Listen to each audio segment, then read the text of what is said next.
Hi, welcome to the first session in the Hadoop tutorial series. I'm Ajay, and today we're going to discuss about the basics of big data and distributed computing. Nowadays, everyone is excited about the buzzword big data, Hadoop, Spark, and so on. Also, many job portals and blogs advertise big data as one of the highest paying jobs in the market and also the job of the millennium. Let's unravel the mystery behind it. Big data is simply the name given to the set of technologies to overcome the limitations of traditional systems. These limitations are popularly referred by these three V's: variety, volume, velocity.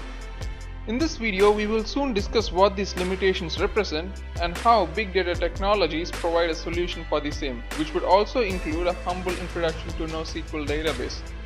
We will also discuss the situations where big data systems are not well suited. Once we are done with the very basic introduction, we would directly deep dive into Hadoop with live demos as well. As already mentioned, there are many situations where traditional relational database cannot be used. Let's understand these occasions with a simple use case.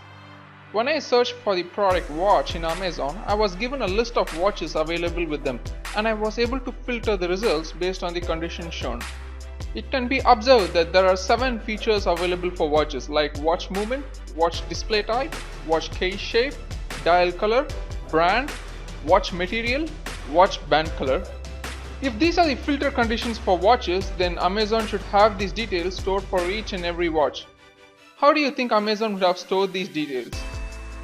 If they were to store these details in a relational database, then they would require a table like this, where each row contains information of the different brand and model of watch available with Amazon. But Amazon sells tons of products like watches, clothes, laptops, sports goods, and so on. So how are we going to store the information about all these?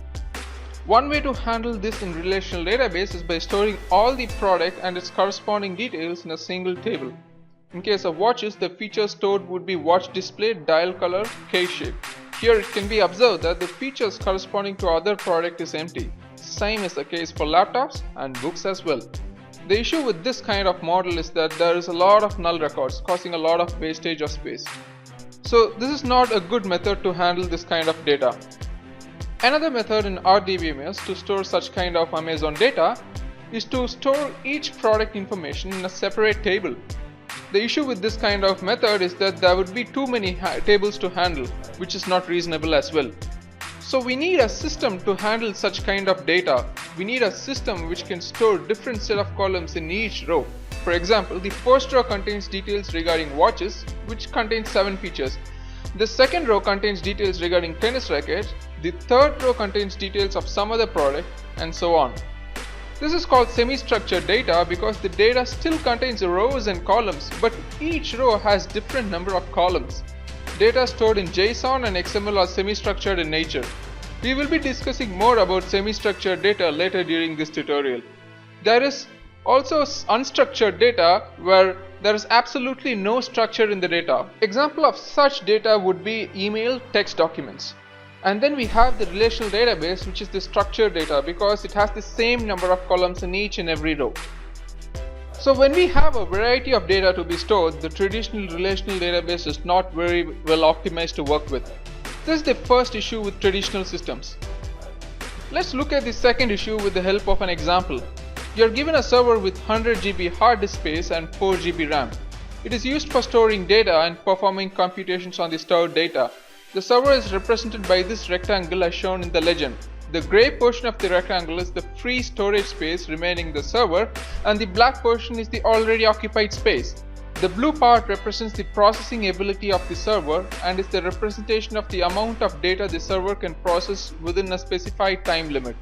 As and when the server is used, it gets filled up. Once it can store no more data, we need to upgrade the server to extend its storage ability.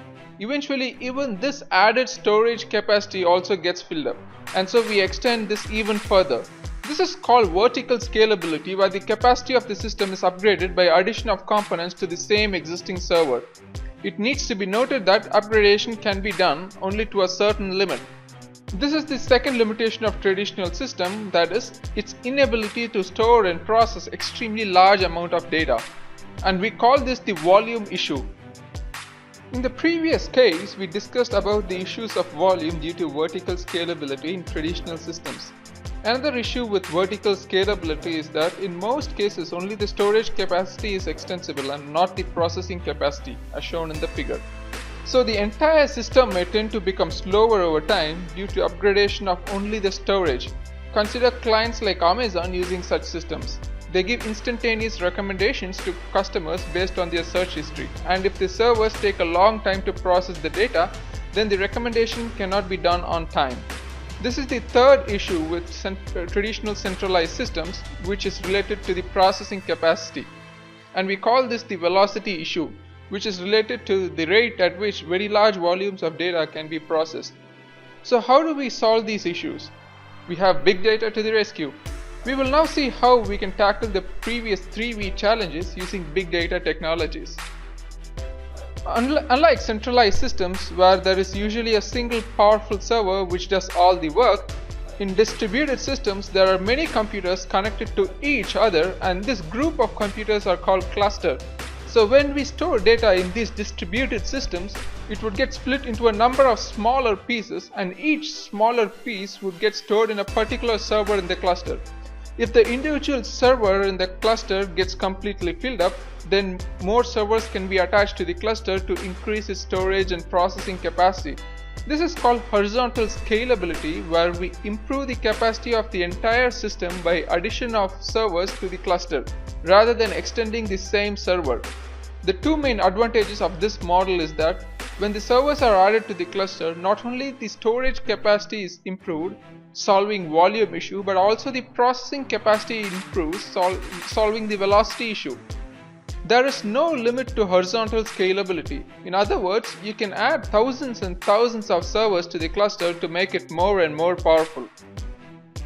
We had previously discussed there are situations where it is required to store a variety of data in a single table, and the example we discussed was the scenario where each row has different number of columns. Now we can store such kind of data in a special kind of database called document database, and MongoDB is the best example of a document database. Document database is one of the many types of NO-SQL database. Now previously we had discussed the limitations of relational database. NoSQL are database alternatives to RDBMS to solve its issues. It is very important to note that NoSQL is not a replacement of relational database. Rather, it complements the functionalities of relational database. In fact, NoSQL stands for not only SQL. The other advantage of NoSQL is it is more scalable than relational database. In other words, it works well with distributed systems. There are many types of NoSQL databases which serve different purposes. For example, in case of social media like LinkedIn, there are people connected with each other. In such cases, the relationship between the data is as important as the data itself. There is a special kind of database called graph database which is well optimized to store and process such kind of data. There are other kind of NoSQL database like key value store where the data is stored in terms of key value pairs. This sounds very similar to document database, but the subtle difference between the two is that in case of key value store, there is one unique key for every record, something like a primary key, and the value can be a blob of data. For example, the value can be a JSON data, XML data, or almost anything. Whereas in case of document database, the key are somewhat equivalent to column name in that particular record. Also, in document database, there can be multiple key value pairs in the same record. Unlike key value store, the keys in document database can repeat in any number of records. Key value store is best suited in places like storing session details. Since the session ID is unique for every user, it would be stored as the key in the key value store, and the session details would be stored as the value.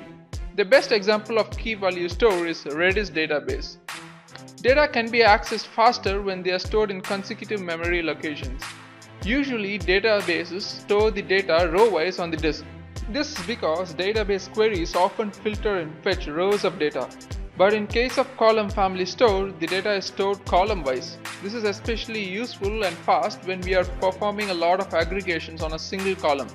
There are some limitations with this kind of database. The field needs to be indexed. Since the data is stored column-wise, it is not really optimized for queries that access the data row-wise. All these technologies is very intimidating. This takes us to the next question. Should I convert my setup to big data setup? The answer is a big no. Centralized systems are good at certain situations and big data technologies are good at some other situations. For example, if the data is small enough that it can be stored and processed by a single server, then using distributed systems might be a very bad idea, because in case of distributed systems, when we are reading the data, all the distributed data needs to be combined and returned to the user, which will take a significant amount of time. There are many situations where relational database is the best choice. We will next see such situations. Each kind of data management system came to existence to handle challenges of the prior existing system. For example, in the beginning there was flat file system but had no standard of communication, and a program needs to read the entire file to extract the part of it which is needed. Also, it was not very efficient and the data was not very consistent, it was redundant and not normalized as well. To handle this issue came the relational database, which had SQL as a standard of communication.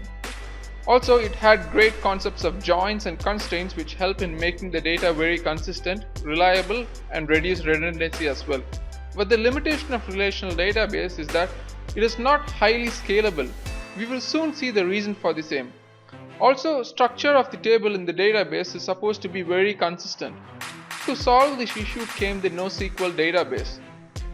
Now we take a look at the situations where NO-SQL is not well optimized to work with. Alright, so when you have data in multiple locations and it's required to join these tables to get the complete picture of the data, then using NO-SQL might not be a good idea since it is not optimized for joins operations. There are many reasons for the same. The first being that the column of NO-SQL database on which you are performing join needs to exist for all observations. For example, in document database there might be different columns for each row. The second being that the data is usually denormalized and hence the join operation would become very expensive on huge data set. The third being that since the data is distributed over thousands of systems, performing joins would require all the data to be looked up, which again becomes more computationally expensive. So it is to be noted that joins are possible in NO-SQL, but it is not a good idea to do it due to computational complexities. The second one is constraints. For those who are not aware of database constraints, let's say that you don't want value in a particular column to repeat. So in relational database you have something called unique constraint, which prevents you to insert a new record which has a particular column value already present. So when you need to have constraints like unique constraint, then it is better not to use NO-SQL. It is because in case of NO-SQL, the data is distributed over thousands of systems and such constraints would require the data to be tested against all the data distributed over thousands of systems, making it computationally very expensive. The third is its inability to store complex transactions. Database transactions are very small unit of database operation which has the hallmark ACID properties. A in ACID stands for atomicity, which require that a database transaction completely succeeds or completely fails. Partial success is not allowed. Let's say you perform a bank transaction where you transfer $5. If $5 gets detected from your account but doesn't get added to the recipient's account, then it means the operation is partially completed and hence we say that the operation is not atomic. C in ACID stands for consistency. I'll come back to this at the end. I stands for isolation. There are many transactions being executed at the same moment for different clients. Isolation requires these transactions to be independent of each other. In other words, each of these transactions should be isolated from each other. D stands for durability, which require the result of any transaction to be stored in a persistent non-volatile storage like hard disk or some form. Now coming back to consistency. If a system needs to be consistent, then it must meet atomicity, isolation and durability requirements. And also during the database transaction, the relational database should progress from one valid state to another, meeting all the constraint requirements. The state should never be invalid for it to be consistent. Now NO-SQL is not exactly atomic. For example, in case of MongoDB, which is a document database, when a single write operation modifies multiple documents, then modification of each document is atomic. but the operation as a whole is not atomic. Also, most NoSQL doesn't support isolation. So that's the third limitation of NoSQL, which is its inability to execute complex transactions. The classic example where NoSQL is not applicable is bank transactions, where it is very important for each of the properties of asset to hold true. So here relational database is the only choice. CAP theorem is the hallmark properties of NoSQL database, which helps us to understand the functional difference between relational database and NoSQL. C in CAP stands for consistency. Here, if a system is said to be consistent, then it must always return the latest data when asked for it. Consistency in CAP theorem is slightly different from consistency in asset properties. A stands for availability. A system is said to be available if it always responds to a request from the client. P stands for partition tolerance, which is the ability of the system to continue its operation despite network issue. Let's understand CAP theorem with a simple example. In a distributed system with 4 systems in the cluster as shown, the third system gets disconnected from the rest of the cluster due to network issue. Now assume that the user sends a request to update a file present on the third system. The request is represented by a blue oval on the image. Since the system has been temporarily disconnected due to network issue, the request doesn't reach the system. After some time, the issue is resolved and now the user sends a request to read that file in the third system, which was previously intended to be updated. Now the system has 2 choices. The first choice is sending an error message stating that there was some loss in data transmission and hence the data cannot be retrieved. In this case, the system's response is very consistent and honest, but it is not available since it doesn't provide what the user asked for. The second choice for the system is to respond to the user's request with the older version of the document which is present. In this case, it is available since it gives what the user asked for, but it is not consistent because the returned data is old. So according to CAP theorem, there can exist only any 2 of the 3 properties. When the system is partition tolerant, then there can exist either consistency or availability. All 3 cannot be present, and this is one of the biggest limitations of NoSQL. However, in case of relational database, the data is not distributed as it is working on centralized systems. Hence, there would be no partition tolerance parameter, and hence both consistency and availability would exist for relational database. Alright, we are done with the first part of Hadoop tutorial series. It would really encourage me if you can give a like to this video. The next video in the playlist is about Introduction to Hadoop. If you have any doubts, please feel free to contact me on LinkedIn, the link which is shown on the video.